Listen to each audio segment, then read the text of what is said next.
especially in the world of recruiting, we're recruiting salespeople. Salespeople hear from a lot of recruiters, right? They're connecting with a lot of people online. And I think the difference between, hey, David, I have a job for you, check it out, could be a great career opportunity versus you and I engaging in a separate conversation, unrelated, to start to get a sense of at least one person within the company. It's like, what is the company culture truly like? Right? And I think it's a bit of a differentiator on that part.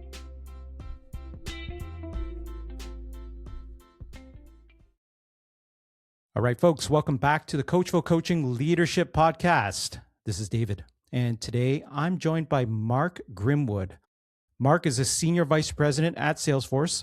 He leads the global sales and distribution recruiting and talent attraction. He's been on the front lines of building high-performing teams at scale, and he's also known for connecting with people through his sneaker wars. We'll talk more about that today, Mark. Welcome to the show, sir. Excellent. Thanks for having me, David. Looking forward to the conversation.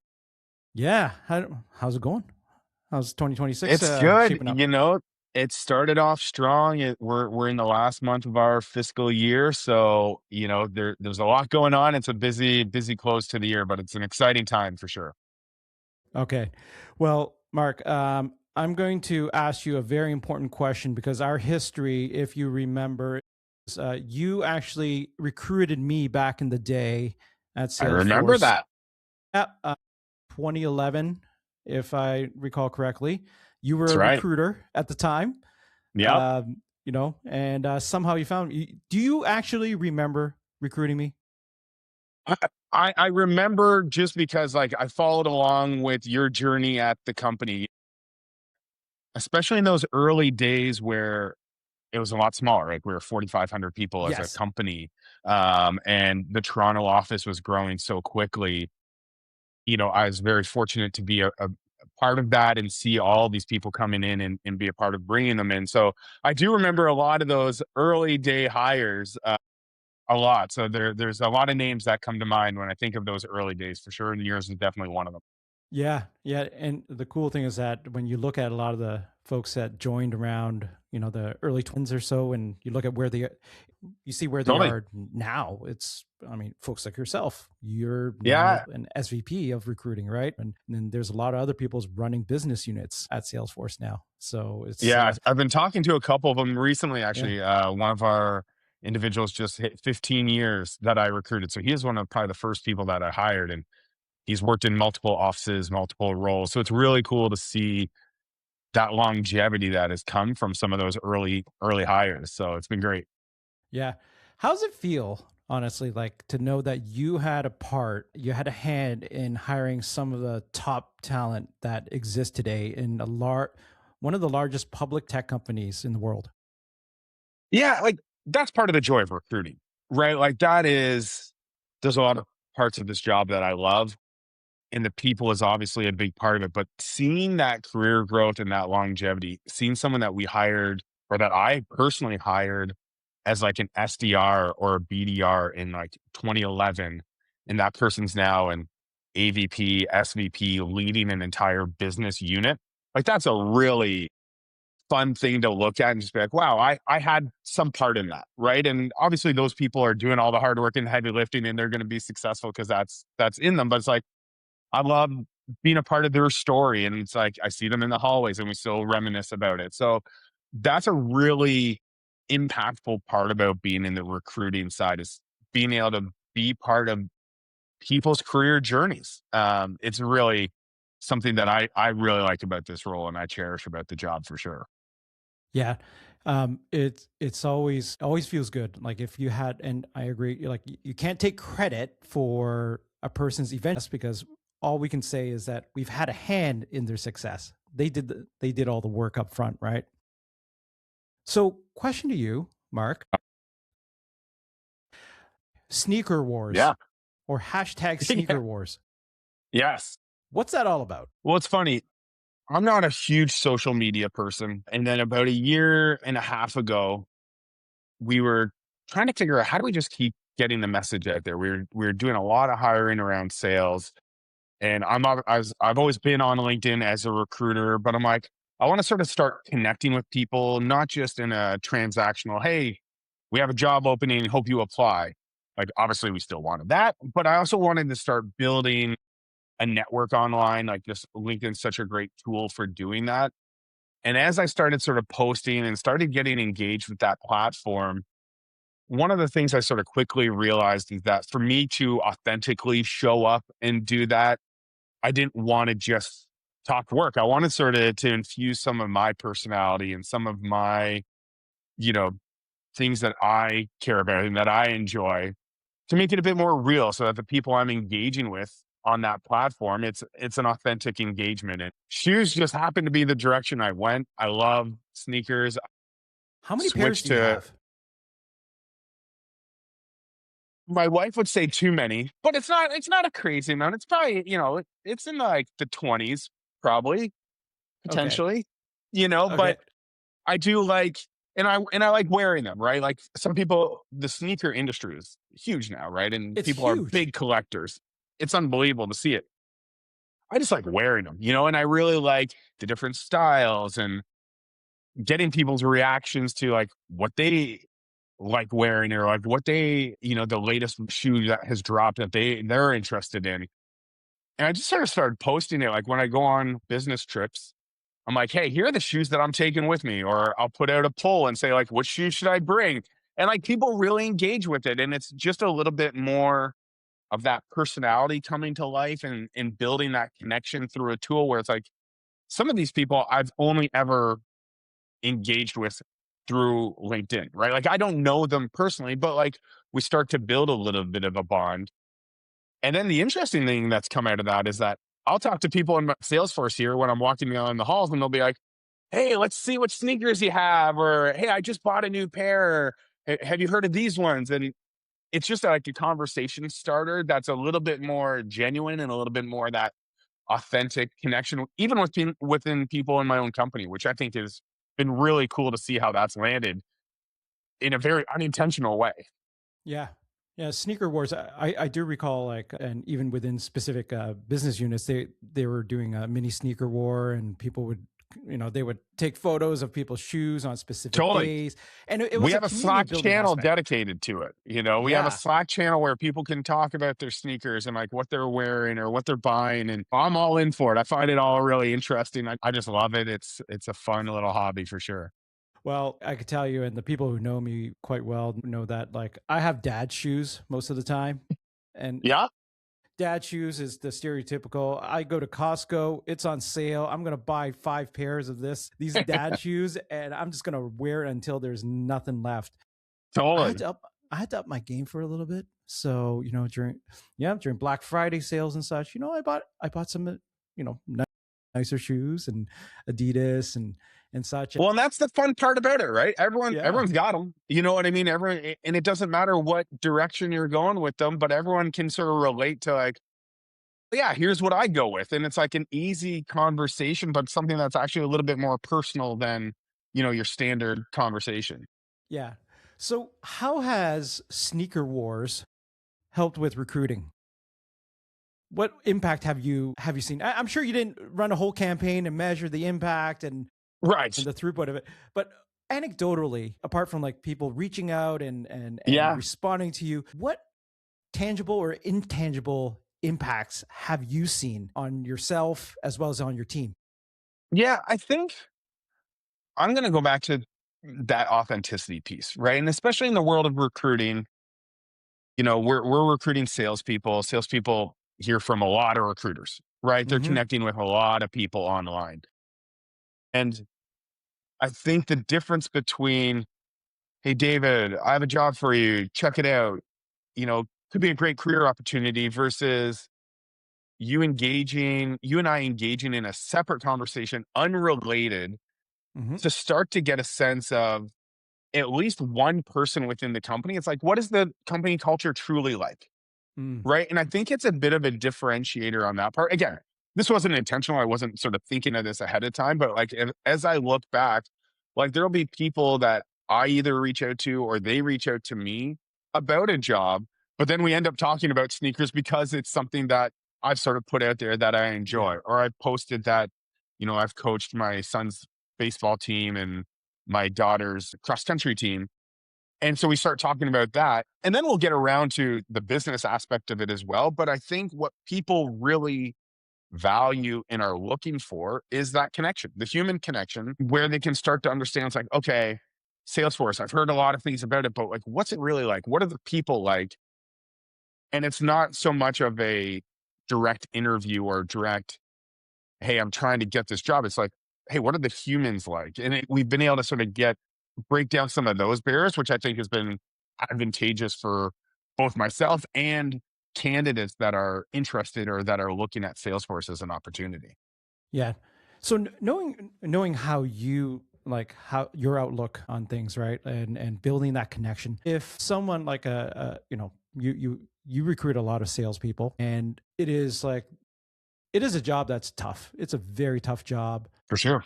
It's probably one of the toughest jobs. I would say, like, it's the turnovers is heavy, the pressure is heavy. It's not monthly, Yeah. it's weekly pressure that you get, and quarterly. But I want to pivot the question to more around joy. Like you talked about joy early on, and even in such a high pressure job, what have you seen effective, especially for salespeople? But what have you seen effective for someone in a high pressure job, but still being able to bring joy to themselves as well as Yeah. to their teams? I think it's a great call out, right? Like we spend so much time at work, right? Like everybody does, right? You're spending a lot of time and effort and energy during your workday. It's got to be about something a little bit more than just the paycheck, right? Like that's just not going to be sustaining for the majority of people. Like you have to have a connection with work as well. And I think finding that joy is so important, and finding those for us in recruiting, usually it's connections with people, right? Like I look at some of my top recruiters on my team, and similar to how we started this conversation, they know the people that they hired 10, 15 years ago, right? Like they've Mm-hmm. stayed in touch with them, whether or not they're still at the company. They know about their families. They know about life milestones that those people have been going through. So for Mm-hmm. us in recruiting, that tends to be a big area where you find that joy is that human connection.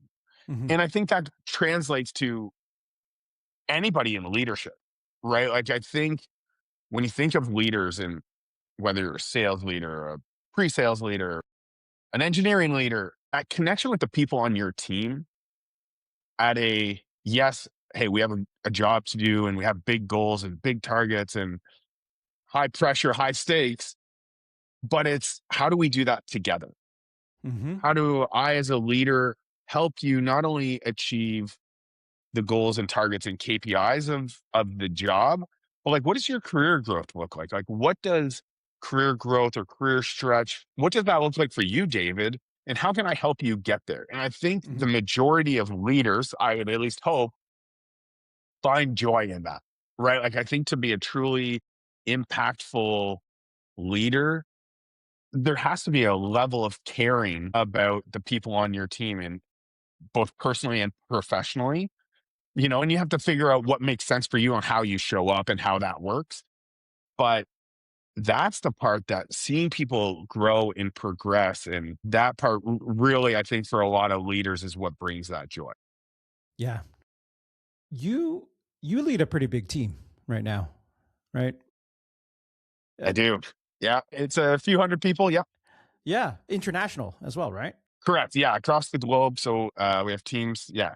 Japan, Latin America, me and North America. Yep. If you can share with us something interesting that you didn't expect when you went over to Latin America, Japan, and any other countries. Yeah. I think when I think of particularly like, I've spent a lot of time in Japan in the last year and a half. I think it's funny.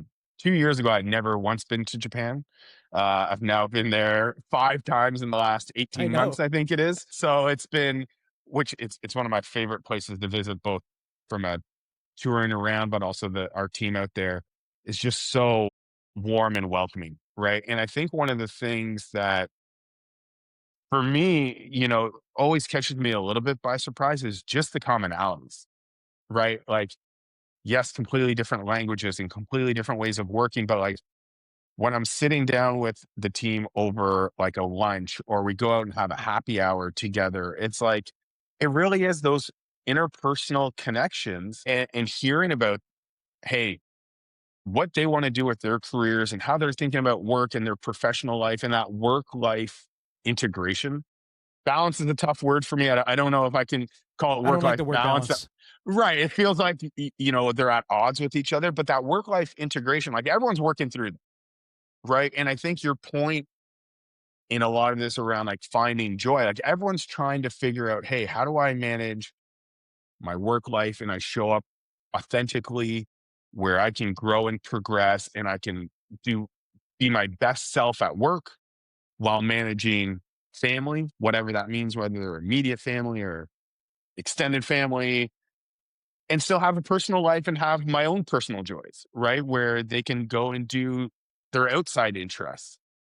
For me, it's things like, as we were just talking before we started about playing an old man's league basketball, right? And like, how do I still carve out time for that while still have time to coach my kids doing their sports, while I still have time to travel to these locations, right? And still have time to hit all my goals at work. Like, I think the similarities are really quite amazing to see when you start like sitting down with people. I like to do it over like, again, like a lunch or a dinner and have it over a meal. And you just have a chance to talk to people and people are a little bit more open to getting beyond just that work conversation. Um, Mhm. and then you start to really see personalities come out. But a lot of the challenges and a lot of what people are trying to achieve aren't that different. And I think that actually sort of was surprising once you get underneath all the cultural differences that definitely exist. What we're all trying to achieve is very similar. Any sneaker wars going on over there? Hey, Japan's got some great sneaker stores. I got to tell you, I've also had the luxury of going to the Nike employee store in Japan and Mhm. checking that out and getting some nice pairs there as well. So yeah, everywhere is, and that's the other thing, right? I go there and employees are, people on my team are like, hey, you got to check out this store or look at these ones I just bought. Again, getting beyond just, hey, let's talk work all the time, right? And sometimes I've been times where I show up and people, it can be difficult for someone that's maybe a year into their career to sit down with me and have a conversation, because I'm further along in my career and they're like, oh, what do I talk to them about and things like that. But this is like an easy inroad when you sort of put yourself out there as a leader and you Mhm. share the personal interest. It allows you to just connect with your team in a whole new way. And it's been really Yeah. beneficial. Yeah. This really goes back to like, especially dudes really don't like the word vulnerability. And I think we need to relabel the word vulnerability. It's, hey, why don't you just share something about yourself that is not Right. about work? Work is very Yeah. easy, right? Are you willing to share something else about you that is not work related? That's what I call vulnerability. Unfortunately, it's gotten a bad rap. Yeah. Like this one guy, Definitely. this one this one guy I talked to the other day, he mentioned the word vulnerability. He's like, "Oh, Dave, do I have to start crying in front of my boss now?" And I'm like, "No, dude. Like that's not what the word means, right? It's be human. Be human. They just want to get to know Totally. you." So, And I think when you do that, just to quickly tie off on that, that connection then just gets so much stronger, right? Especially if you're sharing like challenges that you're having, either personally or professionally. And again, you have to have the right relationship and feel comfortable with it. of course. But, if, for example, if you're going through a tough time in something unrelated to work, but you can have that conversation with your manager, it just connects you to your team and your company and your manager in a whole new way. Right. And I think leaders have to create that space for their teams to be able to come to them and share with them and have that vulnerability. And what I found is that it starts by acting that way yourself, right? Like I'm pretty open with with my team about everything and anything that's going on in my life, for better or for worse. And my hope is that that'll allow people on my team to share with me as they feel comfortable, if they want to do that. I want them to be able to bring their authentic selves to work. But that means having some of those tougher, more vulnerable conversations potentially. Yeah. On the topic of vulnerability, a slightly different take on this. This is Salesforce is a tech company, but as we talk about AI and all the hubbub around that, it does seem like a natural place to do to have disruption up front, right? Like Mhm. especially a lot of the upfront, the upfront screening and a lot of the Yeah. processes too. I would argue, even internally, are just so manual. From my experiences as a leader, I guess how is all this landing with your team? Like this very, very tangible disruption that's happening in recruiting. Yeah.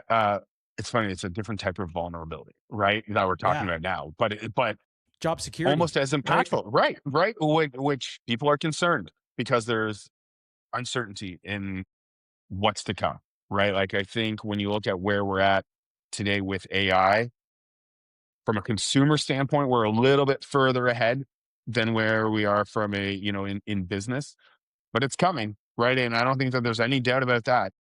And we're seeing some really exciting technologies that are going to help augment the capacity of our employees. Now, the concern is, what does that mean for jobs? Right? Is it going to take over entire jobs? And it's going to take over some bodies of work for sure. Right? Like you mentioned, like there are just administrative aspects of the job, of any job, that are going to be replaced by AI. Because it can do it better and it can do it faster and it can give time back to our human team, right? To Hmm. go do the more human aspects of the job. And we're seeing that in recruiting. So things like even something like an actual interview, right? Like we get millions of applicants a year at Hmm. Salesforce. For our ability to engage with every single person that applies, we don't have the human capacity to do that. Yeah. Yeah. We review the resumes, right? And people are doing it on the back end, but to actually reach out to that individual and give them a 15, 20, 25 minute phone interview, it just can't happen, right? Like we don't have that capacity. With AI, it's a little bit different, right? Because we can have an agent or digital labor that can actually reach out to a candidate, schedule a meeting. And now we're getting to the point where it can have a 3 to 5 question interview. And maybe it's just like high level bare bones. And you can actually engage with all these people in a way that you didn't have the scale or capacity to do before. That's really exciting to see. And what that does is then allows our human team, our human capacity to spend more time with people further down the chain, as opposed to spending all that time searching and scheduling and having those initial conversations around qualification. Now we can get like really deep into that conversation to truly know the people and to give them more information about Salesforce rather than just sort of glossing over it and speeding through it. So it's going to look different. But I think that the potential for that augmentation and increased productivity is really exciting with where AI and agents and digital labor is going. Yeah. Yeah. I guess like when you think about like how this, and it's not just recruiting, but it's many industries where again it's very tangible, right? Like there's Totally. if the work is, the best thing I've heard is if what you're doing is task based, it's going to be disrupted, right? If it's just manual work, it's going to be disrupted, right? But the things that won't be replaced is assessing a human being for 100%. for job fit, job capability, for values based alignment. I don't think that's coming anytime soon, in my opinion. So Definitely. so when as we're going through disruption, as we're going through so much change right now, tech is probably on the forefront of a lot of change, in my opinion. 100%. How do you manage the uncomfortable feelings of disruption and balance that with the things in your control? Yeah, it's a great question. And I think it's what a lot of people are struggling with and trying to tackle. But I think you hit on a key point there where it's like, you control, right? Like, for example, within recruiting, it's like we know how to recruit, right? And we know how to build relationships with people and have these conversations. Like, let's focus on that. It comes down to really understanding what the technology is and what it can do and what it can't do. And that only comes from like really engaging with it, and testing it out and learning more about it. The uncertainty comes from that lack of knowledge, right? And Mm-hmm. just the unknown creates that anxiety more than like when you get in there and you start working with AI agents and tools, you're like, oh wow, this is actually like quite powerful. And if it's going to do this work for me, I can go in way deeper over here. Yep. Like And there I would aren't argue many people. you also see where it falls flat. Right. Exactly. Right now, Yeah. you think it can do everything, right? Because that's Yeah. what you hear in the media or that's what you hear out there. But that's not true yet. You know, there's certain things it can do really well, and there are certain things that it can't. Like, for example, in recruiting, like if I was looking for a job, you know, it's getting to the point where would I feel comfortable having an initial interview with an agent, you know, or digital labor? Probably. And I think that in the next 3 years, that will be very much the norm. So I'm like, okay, I'd be comfortable with that. But if I'm like negotiating at the final stages on whether or not I'm taking this role or I'm staying in my current company, especially in recruiting where it is such a personal decision to change jobs, right? That has such an impact on so many life moments. I'm not probably leaving that up to an engagement with an agent, right? I want the human connection. I want the human connection with my recruiter. I want the human connection with a hiring manager. I want the human connection with maybe someone else in the company as well, just to get a third perspective on it.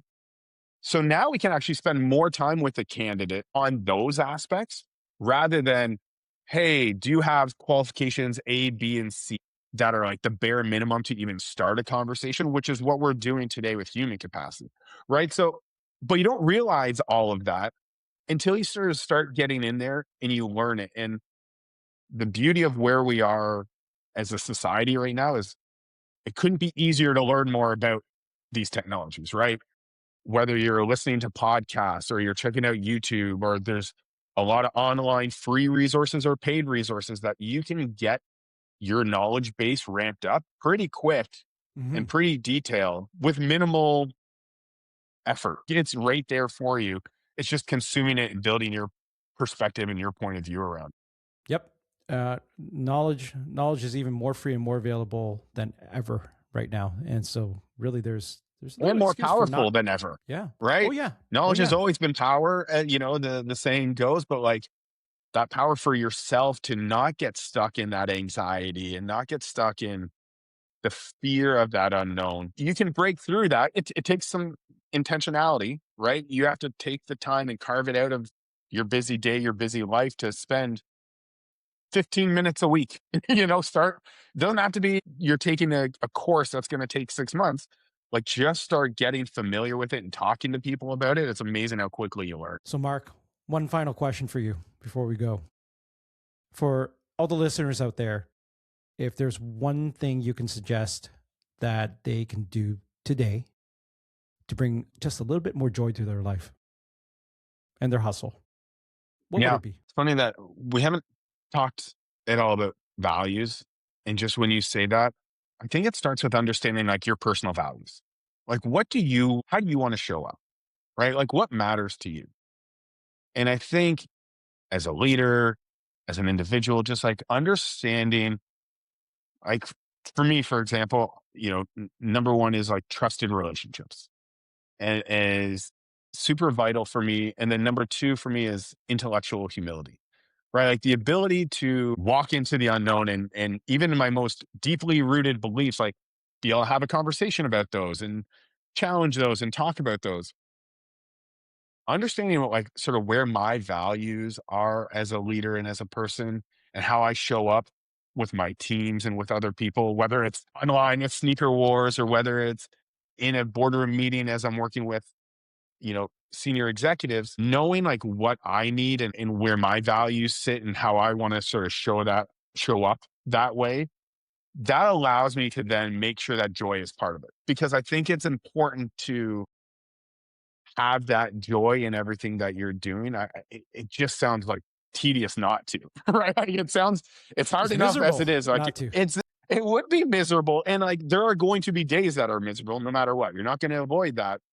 But do you feel good about how you're showing up and the work that you're doing that is aligned with your values to create that joy? I think taking that stock and taking that time to really understand that value set for yourself, write it down, share it with the people around you. I think that is like the foundational piece to be able to bring joy into the job as well.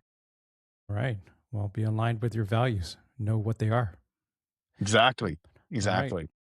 Well, Mr. Grimwood, with that, thank you very much for joining me today. I appreciate you having me on here, and yeah, we go back a long ways, and it's been amazing to just continue to watch your career journey. And I love this move that you've made and what you're doing with this podcast. I think it's a really impactful and really important conversations to be had. So thank you for everything you're doing as well. Thank you, sir. And thank you all who are listening today for joining and listening. Hit that subscribe and like button if you are listening, and we will see you next time. Thank you. That's a wrap on this episode of the Coachful Coaching Leadership Podcast. I'm David Fung, and my mission is to help leaders grow, lead with impact, and build thriving teams.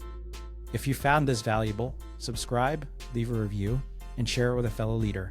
Until next time, keep leading with purpose.